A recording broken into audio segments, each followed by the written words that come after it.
하나님의 말씀은 로마서 8장 5절에서 11절입니다. 로마서 8장 5절에서 11절 한 목소리로 합독하시겠습니다. 육신을 따르는 자는 육신의 일을, 영을 따르는 자는 영의 일을 생각하나니 육신의 생각은 사망이요 영의 생각은 생명과 평안이니라. 육신의 생각은 하나님과 원수가 되나니 이는 하나님의 법에 굴복하지 아니할 뿐 아니라 할 수도 없음이라. 육신에 있는 자들은 하나님을 기쁘시게 할 수 없느니라. 만일 너희 속에 하나님의 영이 거하시면 너희가 육신에 있지 아니하고 영에 있나니 누구든지 그리스도의 영이 없으면 그리스도의 사람이 아니라. 또 그리스도께서 너희 안에 계시면 몸은 죄로 말미암아 죽은 것이나 영은 의로 말미암아 살아있는 것이니라. 예수를 죽은 자 가운데서 살리신 이의 영이 너희 안에 거하시면 그리스도 예수를 죽은 자 가운데서 살리신 이가 너희 안에 거하시는 그의 영으로 말미암아 너희 죽을 몸도 살리시리라. 아멘. 여러분 혹시 결혼해서 아이를 출산했을 때 뜻깊은 일을 하신 적이 있으십니까? 우리 집에 아들이 태어나고 딸이 태어날 때 내가 이 아이를 기념해서 이런 일을 해야 되겠다. 혹시 어떤 일을 하신 적 있으십니까?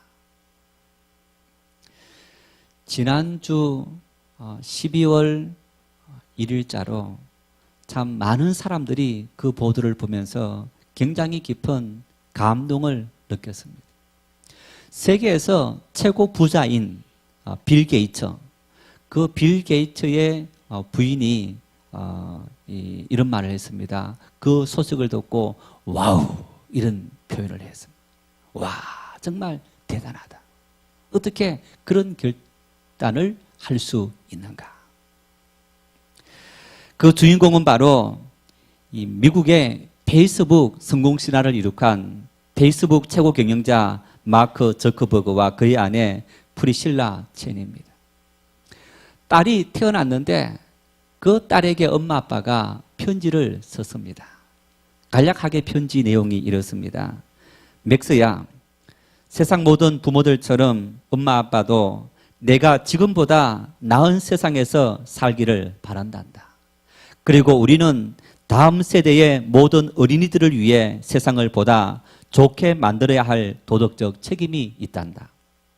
그러나 그럼에도 불구하고 우리는 우리가 가진 자원을 가장 큰 기회와 다음 세대가 직면한 문제에 집중하지 않고 있단다. 앞으로 오랫동안 아빠가 페이스북 CEO로 일하기는 하겠지만 이런 문제들은 너무나 중요해서 나이가 들 때까지 기다릴 수는 없단다. 다음 세대 모든 어린이들의 잠재력과 평등 정진을 위해 첸 저커버그 이니셔티브를 만들어 교육 정진, 질병 치료, 보다 강한 커뮤니티 형성을 위해 노력하겠다. 맥스야, 우리는 너를 사랑하며 너와 모든 어린이들이 보다 나은 세상을 남겨주기 위한 엄청난 책임감을 느끼고 있단다. 내가 우리에게 사랑과 희망과 기쁨을 주듯이 너의 삶도 희망과 사랑과 기쁨이 가득하기를 빈다. 내가 이 세상에 무엇을 가져다 줄지 어서 보고 싶구나. 사랑을 담아서 아빠와 엄마. 그리고 이어서 이렇게 말했습니다. 자신의 전 재산의 99%를 이 이니시티브 재단에 기부하겠다. 여러분, 이 마크 저커버그의 재산이 얼마 되는지 혹시 아십니까? 미국 돈으로 450억 달러. 별로 이제 느낌이 없으시죠? 우리 돈으로 52조입니다. 52억이 아니고 5,200억이 아니고 5조 2천억도 아니고 52조. 세계에서 7번째 큰 부자입니다. 나이가 몇 살인지 아십니까? 네? 나이가요 30살입니다. 나이 30살에 52조 자산가가 된 겁니다. 몇 년 만에 여러분 이런 많은 돈을 버는지 아세요? 페이스북이라는 이 SNS를 처음 시작한 지가 하버드 대학을 다닐 때 2004년도에 시작한 거예요. 지금 2015년이니까 몇 년째입니까? 11년째. 와, 정말 대단하죠. 11년 만에 52조라는 엄청난 자산가가 된 겁니다. 그런데 여러분, 만일 내가 30살에 그런 엄청난 돈을 얻었다, 그런 돈을 갖고 있다, 뭐 하시겠습니까? 뭐 하시겠습니까? 이 돈을 내가 어떻게 굴러서 내가 지금 세계 7번째 부자인데 어떻게 하면 내가 세계 첫 번째 부자가 될까? 그리고 여러분 어떻게 합니까? 내가 어떻게 이 부를 누구에게 물려줍니까? 태어난 딸에게, 앞으로 태어날 아이들에게 내가 이 부를 자자손손 상속시켜서 정말 우리 가문이 대단한 가문이다, 어쩌면 그런 것을 자랑하고 그런 것을 세우고자 하는 그 마음이 앞서지 않겠습니까? 그런데 이제 30살밖에 되지 않는 이 젊은이가 자신의 딸이 태어난 12월 1일 그 자신의 딸 출생을 축하하고 감사하고 그리고 그 딸을 생각하면서 동시에 그 딸과 같이 태어날 많은 아이들이 좋은 세상, 평등한 세상 속에서 평등하게 교육받고 평등하게 자라고 평등하게 살아가는 그런 세상을 만들기 위해서 내 전 재산의 99%를 이 만들어 놓은 재단에 기부해서, 그래서 이 자금을 갖고 많은 어린아이들을 올바로 키우는 그런 일에 사용하겠다. 그래서 당장 매년 10억 불씩 그 정도의 금액을 이렇게 재단에 기부해서 그 일들을 내가 한 50, 60 되어서 하는 것이 아니고 지금 30살 된 지금부터 이런 일들을 하고 너가 살아가는 이 세상이 정말 더 좋은 세상이 되길 바란단다. 와우, 정말 여러분 감동 먹지 않았습니까? 어떻게 이렇게 할 수 있을까? 제가 두 아들 이렇게 우리 집에 있지만은 오늘 특별히 우리 큰 아들이 생일입니다. 11월 6일이 생일인데 참 그 아이 태어났을 때 제가 그 아이를 위해서 그리고 세상을 위해서 그 아이 때문에 한 것이 아무것도 없었습니다. 그래서 그걸 준비하면서 이 이야기들을 참 이렇게 또 보도를 들으면서 한편으로 마음에 죄책감이 되기도 하고, 내가 많은 것을 가지고 있는 것이 아니고 뭐 나에게 단지 몇십만 원 있다 할지라도 그것을 누군가를 위해서 내가 기부할 수 있다면 그런 마음조차도 가지지 못했는데 이렇게 엄청난 52조의 돈이라는 엄청난 돈을 내가 기부하겠다. 이야, 여러분 이것은 정말 보통 사람이 할 수 없는 그런 일이 아니겠습니까? 그런데 여러분 보세요. 보통 사람들이 할 수 없는 그 일들을 사실은 보통 사람들이 하고 있는 거예요. 보통 사람들이 그런 삶을 살아가고 있는 거예요. 그 사람들에게는 단지 그런 돈을 버는 그런 어떤 능력을 주셔서 그래서 그 능력을 따라서 많은 돈을 벌었는데 그 사람이 특별한 사람이고 별난 사람이기 때문에 그 많은 재산을 기부할 수 있느냐? 보통 사람인데 그 보통 사람이 어떤 생각을 갖고 살아가느냐? 생각이 중요한 거예요. 가치관이 중요한 거예요. 어떤 마음을 품고 인생을 살아가느냐? 그 인생의 가치관에 따라서 삶은 그토록이나 많은 부분 달라지는 것을 볼 수 있습니다. 저희 동기 목회자들이 선교사 많이 나가 있습니다. 그동안에는 소식들을 잘 몰랐는데 이렇게 동기회가 모이면서 또 밴드가 이렇게 활성화되어지면서 카톡이나 밴드를 통해서 이 동기들 소식이 올려오는데 아프리카에, 남미에, 또 뭐 태국이다 이런저런 곳에 많은 우리 동기들이 선교사를 가 있습니다. 여러분 어떻게 느끼는지 모르지만은 같이 목회하고 신학교를 졸업해서 목회하는 동기들이지만 그 친구들 볼 때마다 야, 정말 너희들 대단하다. 윤 선교사라는 친구가 있는데 저보다 나이는 어린데 바로 기숙사 생활하면서 옆방에서 기숙사 생활했는데 그 친구는 신학교 다닐 때 선교사 간다 생각을 별로 하지 않았습니다. 졸업 이후에 부목사 생활을 하고 어디 있다라는 이야기는 들었지만은 몇 년이 지나서 보았더니 아프리카 가서 선교 사역을 하고 있는 것. 여러분, 제가 봤을 때 그 친구도 뭐 별난 친구가 아닙니다. 보통 친구일 겁니다. 보통 사람인 겁니다. 그 보통 사람 속에 어떤 가치관이 들어갔고 어떤 마음이 들어가냐에 따라서 삶을 살아가는 방식이 전혀 달라지더라는 것. 어떤 삶을 살면 인생이 정말 참 내가 잘 살았다. 내가 어떤 삶을 살면 다른 사람들이 보아할 때 야, 정말 저 사람의 삶은 정말 모범적인 삶이고 나도 저런 삶을 살아야지 우리가 여러분 그런 생각을 갖고 살아갈 수 있는 삶의 모습이 될까요? 인류는 수천 년 동안 오랜 세월 동안 인간은 어떤 존재이고 인간은 어떤 삶을 살아가야 되는지 그런 고민을 해왔습니다. 이런 고민들을 인간학이다 그렇게 말을 하는데 여러분 지금까지 고민해왔던 그 인간학을 세 인간학으로 나눌 수 있습니다. 첫 번째는 인간은 어떤 존재인가? 인간은 바로 완전한 육으로 이루어진 존재들이다. 이런 어떤 생각이 있습니다. 그래서 이런 생각은 유물사관이다 이렇게 말하는데 공산주의 사상이 바로 그런 생각입니다. 여러분 공산주의 사상이 가장 싫어하는 것이 뭡니까? 신앙입니다. 종교입니다.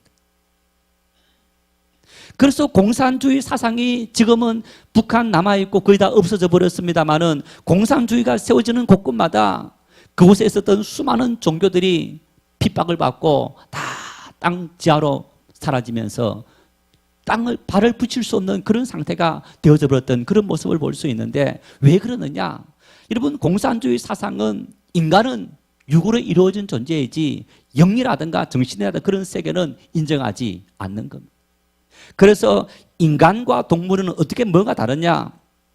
인간은 옷을 입고 다니고 동물은 틀을 입고 다닌다. 그 정도로 생각하면서 인간이 영적인 존재이다, 정신적인 존재이다, 지적인 존재이다 그 사실 자체를 거부하는 겁니다. 또 하나 인간학은 이런 인간학이 있습니다. 이원론적인 세계관을 갖고 있습니다. 사람은 육체와 영으로 이루어진 존재이다. 그래서 이 육체와 영으로 이루어진 존재인데 육은 그저 별 볼 일 없고 육은 악하기 때문에 그저 살다가 사라지면 그만이고 영은 아주 귀하고 영은 내세가 있다. 그렇게 해서 이런 사람들은 어떤 생각을 갖고 있느냐? 그 고귀한 영을 위해서 고액의 길을 걷다든가 아니면 정말 어떤 그 정신적인 그런 어떤 도를 추구하기 위해서 참선을 한다든가 그런 생각을 갖고 살아가는 사람들이 있는데 이런 세계관은 바로 불교 사람들이 많이 따르는 그런 인간학이기도 한 겁니다. 그러면 우리 기독교는 어떤 인간학을 말하느냐? 기독교는 이렇게 말합니다. 하나님께서 인간을 만드셨는데 인간은 하나님의 형상과 모양을 따라 만들어졌다. 인간은 육체와 영혼은 뗄래야 뗄 수 없는 불가분의 관계가 있는 통합적인 그런 존재이지 일치된 존재이지 육체의 삶이 따로 있고 영의 삶이 따로 있는 그런 삶이 아니다 하는 그런 생각을 갖고 사는 것이 오늘 우리 그리스도 기독교적인 그런 사고방식이기도 한 겁니다. 보십시오. 유물사관. 인간은 육체로 이루어진 존재이다. 이런 유물사관을 갖고 살아가는 사람들은 내세를 인정하지 않고 어떤 정신의 세계를 인정하지 않을 뿐 아니라 우리가 어떤 삶을 살아가느냐? 감각적인 삶을 삽니다. 충동적인 삶을 삽니다. 나쁘면 나쁘다, 좋으면 좋다. 배고프면 배고프다, 배부르면 배부르다. 어린 아이들이 아무 생각 없이 살아가는 그런 것처럼 동물들이 생각하지 않고 그저 적극적인 삶을 살아가는 것처럼 그런 삶을 살아가는 존재가 인간이라는 것. 여러분 어떻게 이런 존재가 인간입니까? 이게 인간이 아닙니다. 인간들은 배고픔을 참을 수도 있고 고통을 참을 수도 있고 어떤 사람들은 고통 중에 이렇게 행동하는데 또 다른 사람들은 그것과 전혀 다른 삶을 살아가는 그런 모습을 볼 수 있는 겁니다. 뿐만 아니라 여러분, 이율론적인 삶을 살아가면서 이 악한 육체는 우리가 마음대로 함부로 굴려도 되고, 영은 선하기 때문에 지식을 통해서 이 선한 영이 구원을 받고, 그리고 어떤 그것만을 추구해야 된다. 그렇다면 육체의 삶이 무슨 의미가 있는 겁니까? 오늘 바울 사도는 우리에게 어떤 모습을 갖고 세상을 살아가야 되는지, 그런 말씀들을 아주 분명하게 이 본문을 통해서 가르쳐주고 있습니다. 5절 6절 말씀을 다시 한번 읽겠습니다. 육신을 따르는 자는 육신의 일을, 영을 따르는 자는 영의 일을 생각하나니 육신의 생각은 사망이요 영의 생각은 생명과 평안이니라. 여러분, 오늘 이 말씀 속에 육신을 따르는 사람과 영을 따르는 사람이 있다. 그러니까 어떤 사람들은 바울 사도가 육체와 영을 구분하는 이율론적인 사고방식을 갖고 있다, 그렇게 이야기하고 있습니다마는 오늘 바울 사도는 그 말씀을 이야기하는 것이 아닙니다. 결론을 말하자면 이 말씀은 이런 얘기입니다. 내 소속이 어디에 소속되어 있느냐? 나는 육에 속된 삶을 살고 있느냐, 영에 속된 삶을 살고 있느냐, 이런 의미인 겁니다. 육신의 삶이 따로 있고 영의 삶이 따로 있는 것이 아니라, 육신의 삶을 살아가면서 영의 일을 무시하는 삶을 사느냐, 영의 삶을 살아가면서 아니면 육신의 일을 어떻게 생각하느냐라는 그런 문제 갖고 우리가 살아가는 세상이지, 이것이 구별되고 분리되어서 살아갈 수 있는 그런 삶이 아니라는 얘기. 여러분, 기도하실 때 하나님이여, 내 병든 몸을 치료해 주십시오. 내 삶이 가난합니다. 물질을 채워 주십시오. 우리 자녀 좋은 대학 들어가고 좋은 직장 가게 해 주십시오. 기도하십니까? 안 하십니까? 여러분, 기도하실 때 하나님이여, 내가 하나님을 잘 믿게 도와주시고 천국을 바라보게 도와주시고 이 땅의 모든 일들에 대해서는 내가 아무 고민하지 않고 전혀 기대하지 않고 병들면 병드는 대로, 가난하면 가난한 대로 그래서 다 숙명처럼 받아들이고 그렇게 살도록 은혜를 주십시오. 그렇게 기도하십니까? 저도 기도할 때 하나님, 우리 아들 좋은 대학 들어가고 그들이 앞으로 좋은 직장 가고 그들이 세상에서 인정받는 삶을 살도록 은혜를 주십시오. 몸이 아플 때 하나님, 이 병든 몸을 치료해 주십시오. 그렇게 기도합니다. 그 기도한다고 우리가 육의 사람이고 영적인 사람이 아니냐? 그런 것이 아니라는 얘기입니다. 하나님께서 우리가 이 영의 삶을 살아가면서 육체를 입고 있는 동안에는 육의 사람으로 살아갈 수밖에 없는 그런 삶인데, 그 속에 살아가면서 내 소속이 어디에 속해 있느냐를 분명히 하라는 얘기입니다. 자, 보십시오. 1부 때 물어봤더니요, 우리 어느 이제 집사님이 그래요. 결혼해서 아내가 해주는 밥이 음식이 맛있습니까? 맛없습니까? 그러더니 맛있대요. 근데 한참 하다가 그 옆에 권사님이 앉아 계셨는데 권사님이 하는 얘기가 결혼 초기에는 음식이 맛없다고 타박을 많이 하더라는 거예요. 자, 여러분, 결혼했습니다. 부인이 해주는 밥이 맛있습니까? 엄마가 해주는 밥이 맛있습니까? 네? 네. 조성현 장로님, 어머니 같이 살고 있는데 누구 반찬이 맛있습니까? 네, 어머니가 맛있대요. 네, 지금 어머니는 계시고 우리 아내는 지금 밑에 교육부 있으니까. 네. 여러분, 자, 결혼하면 소속이 어디로 옮겨진 겁니까? 부모에게서부터 두 부부에게로 소속이 옮겨진 거예요. 둘이 소속이 옮겨서 함께 살아가면서 아내가 해주는 밥을 먹고 반찬을 먹어요. 된장찌개 끓였는데 참 맛이 니 맛도 니 맛도 아니고, 나물을 부쳤는데 이 나물이 참 엄마가 해주는 그 나물하고 전혀 다른 거야. 여러분, 그렇다고 밥상 물립니까? 먹습니까? 예, 먹어요. 입맛에 안 먹어도 어떡합니까? 그 입맛에 맞춰가는 거예요. 아내도 하면서 처음에는 그 손맛이 별로 없어서 맞지 않다가 해가면서 자꾸만 또 서로가 맞춰가는 겁니다. 시행착오가 있습니까? 없습니까? 있어요. 그래서 간혹 집에 가서 엄마 해주는 밥 먹든지 엄마가 반찬 해주는 그날은 아주 자기 아내 앞에서는 표시 안 하겠지만 그렇지만은 음식을 아주 맛있게 더 잘 먹지 않겠습니까? 내 맛에 딱 맞게. 그 손맛은 하여튼 뭐 평생을 잊지 못하는 그런 손맛이 아니겠습니까? 그렇지만은 내가 새롭게 내 아내와 한 가정 이루어서 그 가정 속에서 함께 살아가면서 서로가 맞춰 가는 거예요.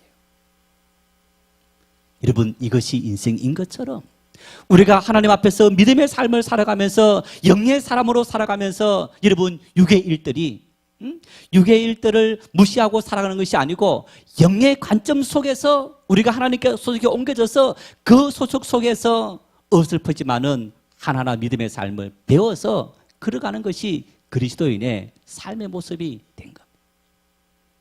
우리는 이제 여러분 세상이라는 육체의 관점이라는 관점에서 이제는 하나님께로 우리의 소속이 옮겨진 겁니다. 옮겨졌음에도 불구하고 아직까지 우리는 옮겨지지 않는 것처럼 정말 고민하지 않고 살아간다면 그것은 참된 그리스도인이 아닌 거예요. 이제는 고민하면서 살아가야 됩니다. 이런 이야기들을 어떤 한 유명한 목사님이 그렇게 말합니다.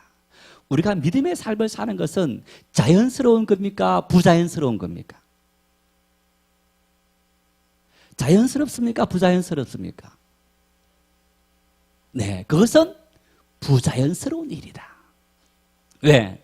세상 일반 사람이 살아가는 그 삶의 방식과 그리스도인이 사는 삶의 방식은 다르기 때문에, 생각을 달리하기 때문에 그것은 부자연스러운 일인데 그 부자연스러움이 이제는 우리에게는 자연스러움이 되었다. 이렇게 설명하는 거예요. 와, 그렇구나. 정말 그렇구나.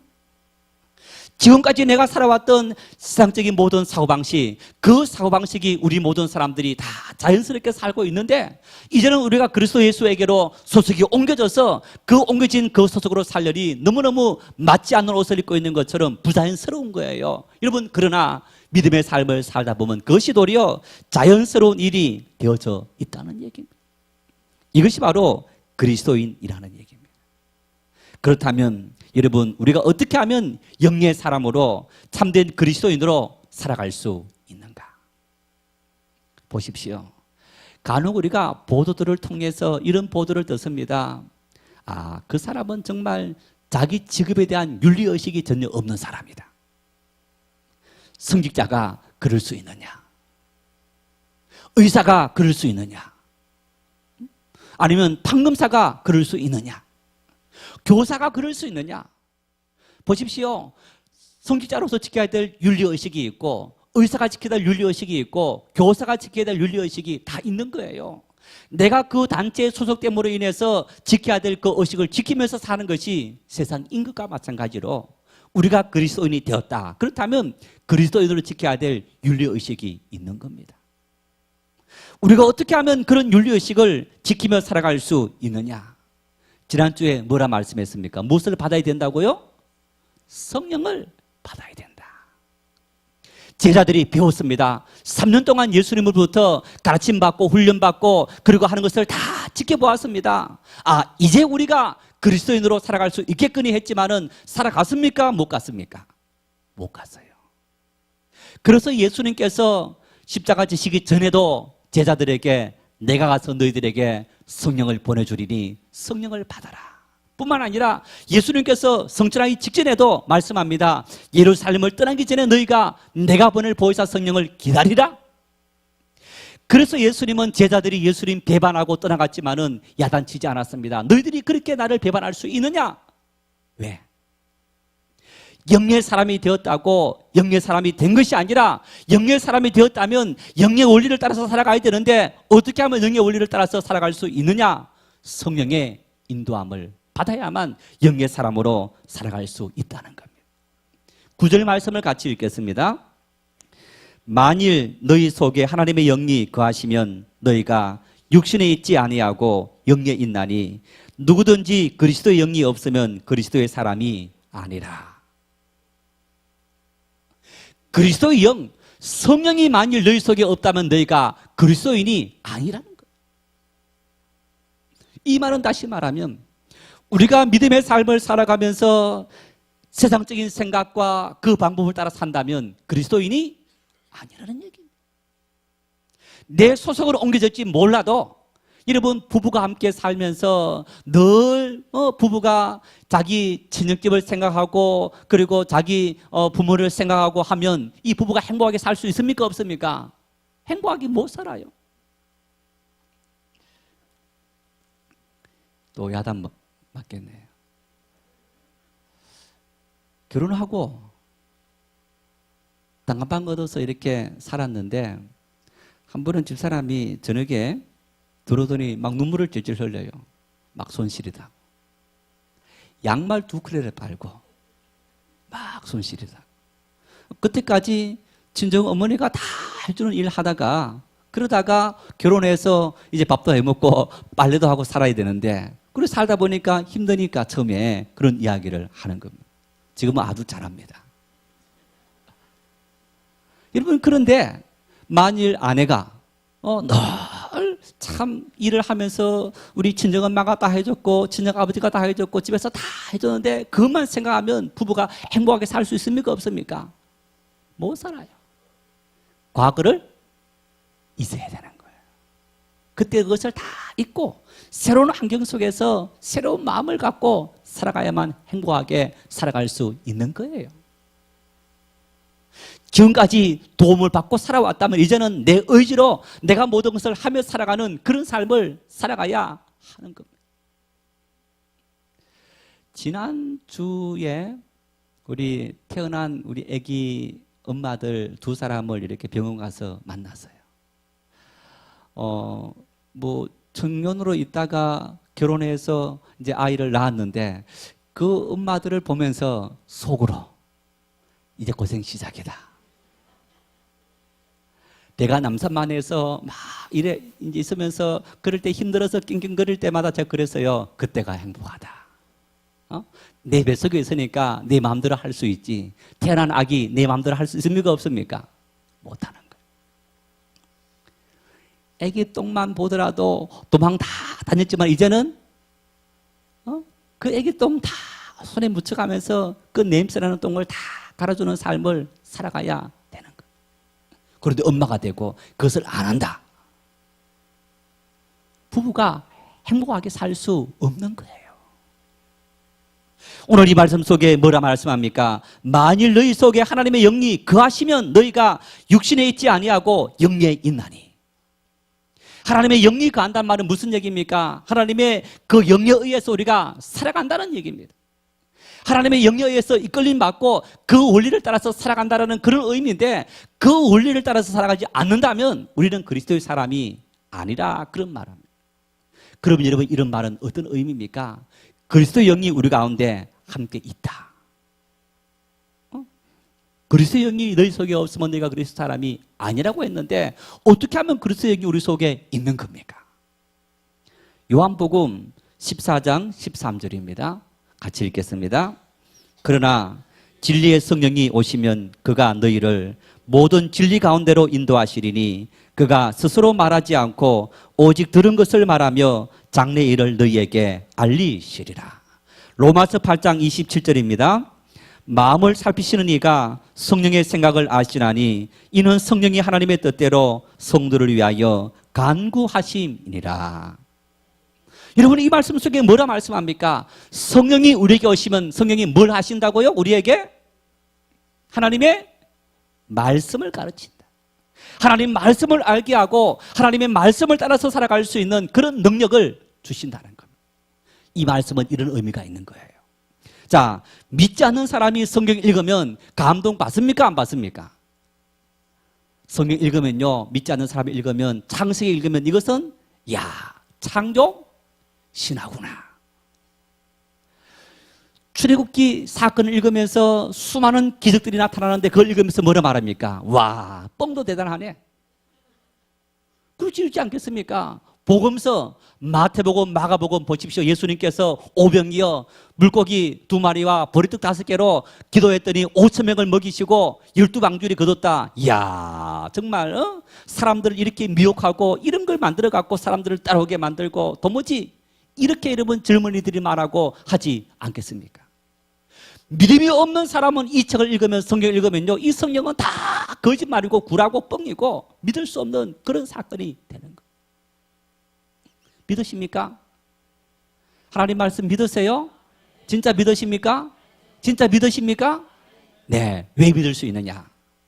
내 속에 가시는 영이 믿는 마음을 우리에게 주셨기 때문인 거예요. 성령이 우리에게 오지 않는다면 우리가 하나님 말씀을 믿을 수 없는 거예요. 만일 믿을까 믿지 말까 기가민가 하는 사람들은 아직까지 성령의 역사가 우리 속에 부족하기 때문인 겁니다. 진리의 성령, 그 성령이 우리 속에 거한다는 얘기는 우리의 삶의 원리가 되고 우리의 삶을 움직이는 능력이 된다는 얘기입니다. 성령이 우리 속에 들어오시면 우리에게 그 성령이 하나님 말씀에 능력을 주는 겁니다. 히브리서 4장 12절 말씀에 이런 말씀이 있습니다. 하나님 말씀은 살았고 운동력이 있어 좌우에 날서었던 근무자에 의해서 혼과 영과 및 관절의 호수를 찔러 쪼갠다. 이 말씀이 무슨 말입니까? 하나님 말씀이 사람을 변화시키고 하나님 말씀이 여러분 해를 중천에 멈추게 만들고 하나님 말씀이 홍해 바다를 가르게 만들고 하나님 말씀이 죽은 자를 일으키시고 하나님 말씀이 병든 자를 살리는 그런 역사가 일어나게 된다는 것 믿으시기를 바랍니다. 하나님은 말씀으로 천지를 만드셨습니다. 하나님은 말씀으로 이 땅의 모든 원리를 다 만드시고 지금도 말씀으로 우리에게 필요한 것을 이끌어 가시는 그런 주님이신 겁니다. 그래서 시편 119편 105절에 시인은 고백합니다. 주님의 말씀은 내 발의 등이요 내 길의 빛이니이다. 한 걸음 한 걸음 인생을 걸어갑니다. 여러분 걸어갈 때 깜깜한 암흑이면 어떻게 됩니까? 제대로 길을 가는지 안 가는지 모릅니다. 웅덩이가 있는지 아니면 돌이 있는지 모릅니다. 그러나 내 발에 등이 되고 내가 가는 인생의 빛이 되면 모든 장애물을 다 비껴서 우리가 편안하게 걸어갈 수 있는 삶이 되어지는데 무엇이 우리 인생의 그런 말씀 빛이라고요? 하나님의 말씀이. 그 하나님의 말씀이 인생의 빛이 되기 위해서 무엇이 들어와야 됩니까? 성령이 들어와야 되는 거예요. 성령이 들어와서 우리에게 감동을 주고 우리가 그 성령의 인도함을 따라 살아갈 때 하나님 말씀은 우리 삶의 빛이 되고 등이 되고 능력이 되시는 줄 믿으시기를 바랍니다. 그리스도인 어떤 삶을 사느냐? 그리스도인 하나님의 영의 따라 말씀을 따라 사는데 그 영의 말씀을 따라 사는 사람들은 바로 하나님의 말씀의 원리를 따라 살아가는 그런 존재가 된다는 이야기인 겁니다. 여러분 보십시오. 오늘 이 땅에 많은 사람들이 여러분 오늘 교회에 왔는데 교회 오고 헌금 생활하고 봉사 생활하는 일들을 자연스럽게 받아들입니까? 안 받아들입니까? 안 받아들입니다. 11조 한다. 야, 우리 교회 건축하니까 내가 집 팔아서 건축금 해야지. 여러분 믿지 않는 사람이 이해할 수 있습니까? 없습니까? 이해합니까? 못합니까? 못해요. 그러나 믿음의 사람은 그 일을 할 수 있는 거예요. 믿지 않는 사람이 보았을 때는 그 부자연스러운 일이 믿는 사람에게는 자연스러운 일이고 그 자연스러운 일을 통해서 주님께서 우리에게 놀라운 은혜를 주신다는 사실을 우리가 믿고 있고 알고 있기 때문인 겁니다. 여러분 그리스도 영에 속한 사람, 믿음의 사람 역시 실수합니다. 넘어집니다. 좌절합니다. 절망합니다. 병듭니다. 육체를 안고 사는 동안에 바울 사도가 로마서 7장의 말씀 고백했던 것처럼 오라 나는 공고한 사람이로다. 이 사망의 물에서 누가 나를 건져내라. 왜? 내 마음속에 두 가지 법이 있는 것을 내가 안다. 하나님의 성령의 법이 있고 육체의 법이 있더라. 하나님의 성령을 따라 살기 원하는 내 마음이 있지만은 내 마음속에 육체의 법이 가시가 되어서 끊임없이 나를 죄의 법 아래로 끌고 가는 것을 보는도다. 나는 공고한 사람이로다. 이 사망의 몸에서 누가 나를 건져내라. 예수 그리스도. 주님께서 나를 건져내시고 주님의 인도함을 따라 살아갈 때 우리의 삶에 참된 평화와 기쁨이 있는 줄 믿을 수 있기를 바랍니다. 세상 사람들의 눈에는 그리스도인의 삶이 참 미련한 사람입니다. 어리석은 삶입니다. 어떻게 저렇게 살아가느냐. 오늘 이 말씀 속에는 아주 중요한 한 가지를 더 말해주고 있습니다. 우리가 이제는 육에서 영의 사람으로, 주님의 사람으로 주님께 소속이 바뀌었는데 이 바뀐 삶은 인생의 방향을 의미합니다. 여러분, 이제는 우리가 어떤 삶을 살아가야 되느냐? 과거의 모든 삶을 다 벗어야 돼요. 결혼 이야기 계속했습니다만은 여러분, 자, 결혼해서 함께 사는 신랑이 신부가 과거와 같이 똑같이 살아야 됩니까? 새롭게 살아야 됩니까? 새롭게 살아야 되는 거예요. 부부가 서로 언언해서 가정에 새로운 규칙을 세우고 새로운 규범을 세우고 새로운 원리를 세워서 그래서 이제는 두 부부가 새로운 계획을 세우고 살아가야 하는 겁니다. 그리스도인이 되었다. 이제는 새로운 방향성을 향해서 달려가야 되는데 생각이 바뀌고 행동이 바뀌고 말이 바뀌고 습관이 바뀌어야 됩니다. 과거에는 주일이 되면 친구 만나가고 등산 가던 그런 삶이 이제는 하나님의 교회에 와야 되는 겁니다. 과거에는 믿지 않는 친구를 만나고 어떤 세상에서 낙을 즐기는 것이 더 기쁨이었다면 이제는 믿음의 생활을 하면서 섬기고 봉사하는 일이 기쁨이고 낙이 되어야 하는 겁니다. 과거에는 나 중심적인 삶을 살아왔다면 이제는 우리가 너를 배려하는 사랑하는 그런 삶을 살아가야 하는 것이 바로 그리스도인의 삶의 모습이라는 이야기입니다. 이것이 바로 하나님의 영의 인도함을 받는 그리스도인의 삶의 모습인데 매일매일 우리가 삶을 살아가면서 어떻게 하면 이런 삶을 살아가느냐 따라합시다. 그리스도 예수를 생각하고 바라보라. 매일 매 순간 예수님 생각할 수 있기를 바랍니다. 매일 주님을 바라볼 수 있기를 바랍니다. 어떤 길을 가야 될까? 어떤 판단을 내려야 될까? 어떤 행동을 해야 될까? 여러분, 그 매 순간순간마다 주님을 바라보고 주님을 생각하고 주님께서 걸어가셨던 그 길을 걸어가면 우리는 성공의 삶을 살 수 있고 행복의 삶을 살 수 있고 평강의 삶을 살아갈 수 있게 되는 겁니다. 매일 성령의 인도함을 따라서 그런 은혜를 풍성히 누리는 믿음의 사람들 될 수 있기를 바랍니다. 습관 바꾸는 일이 참 힘듭니다. 육의 습관에서 영의 습관으로 바꾸는 일이 참 힘들지만은 한번 바꿔놓으면 그것이 우리의 삶의 행복이 되고 기쁨이 되고 축복이 되는 거예요. 우리 모두 여러분 그 습관 바꾸기 위해서 함께 모이고 함께 기도하고 하나님 말씀 묵상하고 하나님의 은혜를 따라 누리며 살아갈 수 있는 그런 삶이 되어서 우리가 새로운 삶을 살고 그 새로운 삶 속에서 참들의 행복을 누리며 사는 복된 삶들 될 수 있기를 축원합니다.